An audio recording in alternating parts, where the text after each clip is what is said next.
Bonjour à tous et bienvenue dans cette nouvelle vidéo où on va s'intéresser à la mythologie indienne. C'est 3000 ans avant notre ère, dans la littérature hindoue, que furent composés les premiers hymnes des Védas. Ces hymnes font les louanges des éléments de la nature, air, eau, soleil, tonnerre, feu, etc., personnifiés par les premiers dieux védiques, Vayu, Varuna, Indra, Surya ou Agni.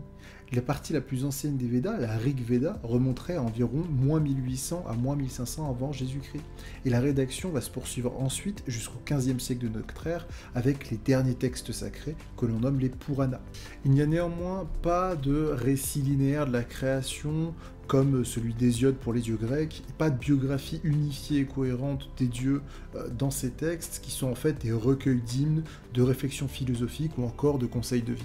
Néanmoins, tous les mythes indiens, à l'origine du monde, posent l'origine d'un monde avec un être pur, parfait, abstrait, qui recouvre l'espace. Il s'agit du temps et de la conscience. Tantôt le monde est issu d'un être cosmique, Purusha, dont le corps découpé servira à les créations du monde, tantôt la création elle est attribuée à un démiurge nommé Prajapati. Selon plusieurs légendes hindoues, l'univers était en fait à l'origine une vaste étendue d'eau, et le monde terrestre a pris forme à partir d'une motte de terre émergée des eaux primordiales, et ce comme dans le mythe égyptien. Prajapati est tout l'univers, il crée les choses comme le dieu Ptah des Égyptiens en prononçant dans le vide primordial les syllabes qui vont engendrer l'air, la terre, le ciel et le temps, puis par la suite tous les êtres vivants. Par la suite, dans l'hindouisme, Prajapati sera assimilé à Brahma. Concernant le mythe mettant en scène Purusha, eh bien Purusha c'est l'être cosmique qui va englober toute la terre. Pour 3/4, il est le ciel et pour 1/4, l'ensemble des créatures mortelles. Il est pure conscience et simultanément la matière même du monde. C'est de lui que va naître Viraj, le principe créateur féminin, puis il va faire offrande de son corps à la création. De sa bouche vont naître les Védas et les Brahmanes, de ses bras le dieu Indra et les Kshatriyas, la caste des guerriers, ainsi que les moutons, de son ventre les Ashuras, les démons, de ses cuisses les marchands ainsi que le bétail, de ses pieds la terre, les Shudras, travailleurs manuels, et les chevaux, de son œil le soleil, de son âme la lune, de sa tête le ciel. Quant aux intouchables, ils ne sont pas nés de Purusha et sont donc tenus à l'écart du système cosmique. Ce mythe explique bien le système de classification que vous avez en Inde. Un autre mythe de la création vient avec Vishnu. Entre les différents cycles de l'univers, Vishnu dort, allongé sur le serpent, Ananda, l'éternité, qui flotte sur la mer de lait. Cette image représente l'unité d'un univers immobile, privé de vie. Quand Vishnu achève son rêve, ou sa méditation, la longue tige d'une fleur de lotus sort de son nombril, sur laquelle apparaît Brahma, le créateur, qui va susciter l'émergence d'un nouveau monde. Inspiré par Vishnu, Brahma commence alors son œuvre de création. Il créera d'abord les Devas, les dieux qui ont pour roi Indra, et les Ashuras, démons placés sous le règne de Vairocana. La mythologie hindoue place et compte 14 mondes, 7 pour le ciel et 7 pour les enfers. Tous les mondes, à l'exception de la terre, sont des lieux de séjour bien distincts. Quand un homme meurt, par exemple, Yama, le dieu de la mort et de la justice, évalue les actions du défunt et décide s'il ira au ciel ou en enfer, pour quelle durée, dans quel monde et sous quel aspect.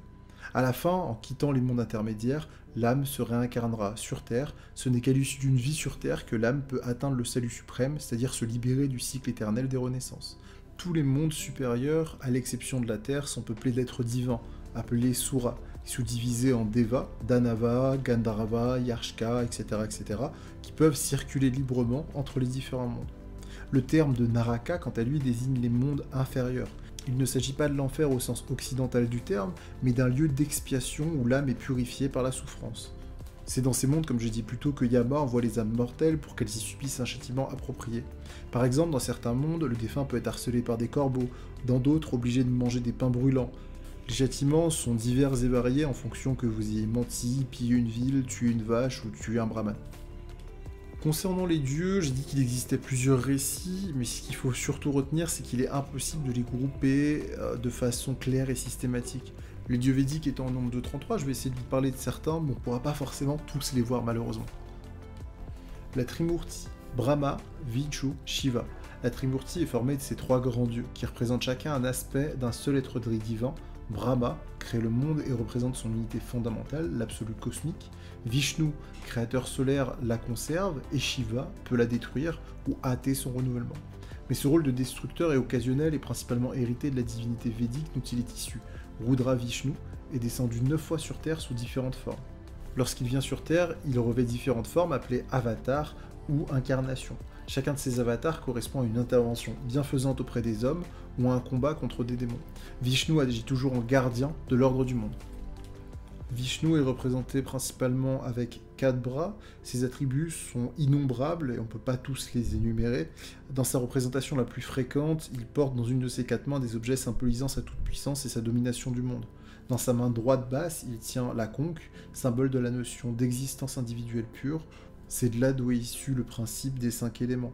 Dans sa main droite haute, le disque brillant comme un soleil, symbole du mental qui peut détruire tous les aspects de l'ignorance. Il s'agit là de l'arme terrible qui décapite les démons et l'erreur. Dans sa main gauche haute, l'arc, symbole du pouvoir d'illusion divin, et le lotus, image de l'univers mobile, représentant le déploiement de la création. Et dans sa main gauche basse, la massue, symbole de la connaissance primordiale, l'intoxicant de l'esprit. Il s'agit là du pouvoir dont sont dérivés tous les pouvoirs physiques et mentaux.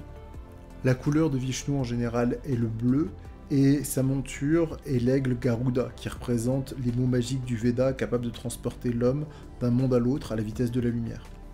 L'épouse de Vishnu se nomme Lakshmi. Il s'agit de la déesse de la beauté et de l'abondance qui lui apporte son énergie vitale. Passons au dieu Brahma, qui est considéré comme la pure immensité. Entre Vishnu le conservateur et Shiva le destructeur, Brahma en effet symbolise la possibilité de l'existence résultant de la coordination de ces deux principes opposés. Brahma est représenté avec 4 visages et tient dans ses 4 mains les 4 livres des Védas, ainsi que divers objets, un sceptre, une cuillère rituelle, un rosaire, un arc ou encore une cruche. Il chevauche une oie, symbole du savoir, ou se tient debout sur un lotus qui pousse du nombril de Vishnu endormi. La première des créations de Brahma est sa fille épouse Sarasvati. Quand il eut suscité cette merveilleuse créature, il la suivit des yeux tandis qu'elle cherchait à échapper à son regard. C'est ainsi que va se former les 4 têtes sur le corps du dieu. Par la suite, lorsqu'elle s'éleva dans les airs, une 5e tête apparut sur le sommet du crâne de Brahma. Le dieu proposa alors à Sarasvati de s'unir à elle pour qu'ils engendrent ensemble les Devas et les Ashuras, ainsi que le premier homme, Manu. Néanmoins, Shiva est indigné de constater l'attirance de Brahma pour un être qu'il avait engendré. Il ouvrit donc son 3e œil et réduit en cendres la 5e tête de Brahma. Brahma étant un principe créateur, il n'est pas réellement vénéré en Inde. En effet, un seul temple lui est consacré à Pushkar. Passons maintenant à Shiva, le bienfaisant destructeur. Il est le 3e membre de la trinité hindoue avec Vishnu et Brahma. Shiva est le dieu qui détruit pour créer à nouveau. Son symbole est le linga, qui représente l'énergie vitale, pierre phallique dressée sur un bassin carré, figure le yoni, qui représente le sexe féminin. Shiva est le plus puissant des dieux du panthéon indien. Sous sa forme védique, il est Rudra, le dieu noir et démoniaque des tempêtes et de la mort. Il est le maître de la destruction et le symbole de la vie sauvage. Shiva a donc une double nature de destructeur et de bienfaisant. Pour l'homme, Shiva est la mort physique. Elle est redoutable, mais aussi libératrice des attaches, profondément désirables donc. Shiva est un dieu de l'ascétisme et des yogis. Il pratique la maîtrise de soi et vit dans la solitude. C'est à lui que l'on va donc attribuer la révélation aux hommes des techniques de yoga. Ascète parfait, il est représenté nu, les cheveux en broussailles, le corps recouvert de cendres. L'aspect même de Shiva diffère de celui des autres dieux. Il se présente sous des aspects multiples et 1008 noms lui sont donnés dans la Shiva Purana. Il est entre autres le dieu à 3 yeux, au cou bleu, porteur du Gange ou aux cheveux en broussailles. Ces 4 visages représentent chacun un aspect de son pouvoir. Le rugissant, le grand dieu, le seigneur de la danse, le terrible et le beau seigneur. Ces 3 yeux quant à eux représentent le soleil, la lune et le feu. Pour évoquer d'autres dieux, on peut parler de Ganesh, appelé Ganapati. Il est le dieu de la sagesse, de l'intelligence, de l'éducation, de la prudence, des lettres et des écoles. C'est le dieu qui va lever les obstacles et que l'on prie avant d'entreprendre une activité quelconque. Fils de Shiva et Parvati, et chef des armées divines, il est considéré comme gros et rond, dieu à tête d'éléphant et la défense brisée, qui chevauche un rat ou une souris. Il personnifie ainsi l'identité entre le macrocosme et le microcosme, entre le divin et l'humain. Je pourrais vous parler de Varuna et Mitra, mais ces dieux arrivent dans une autre religion. Je vous mettrai la petite fiche, n'hésitez pas à aller voir cette vidéo. Aditi, quant à elle, est la déesse sans limite, non liée, libre. Maîtresse du devenir, cette divinité est assez abstraite et à l'image de la roue du samsara, le cycle éternel des renaissances. Indralarien, quant à lui, est le plus grand dieu des Védas, caractérisé par sa vaillance et son exubérance. Il est par excellence le représentant de la caste guerrière des Kshatriyas. Son arme est la foudre et il s'illustre par sa victoire sur un serpent gigantesque, le démon Vortra. Cette lutte n'est pas sans rappeler la lutte cosmique qui oppose Zeus contre Typhon, Apollon contre le serpent Python ou encore Osiris contre Apophis dans la mythologie égyptienne. Le dernier dieu dont je vais vous parler se nomme Agni, feu dévorant et purificateur.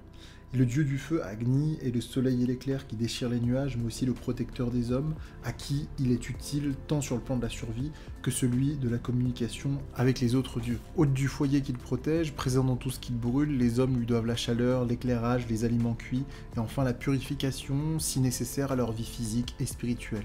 Il est indispensable au progrès, ainsi qu'au premier temps de l'humanité. Enfin, deux éléments importants sur lesquels je peux insister, la soma, comme l'ambroisie des Grecs et la boisson des dieux, qui leur assure l'immortalité. Elle figure également dans la mythologie zoroastrienne, sous le nom d'Aoma. Et pareil, je vous renvoie à la vidéo sur la mythologie zoroastrienne.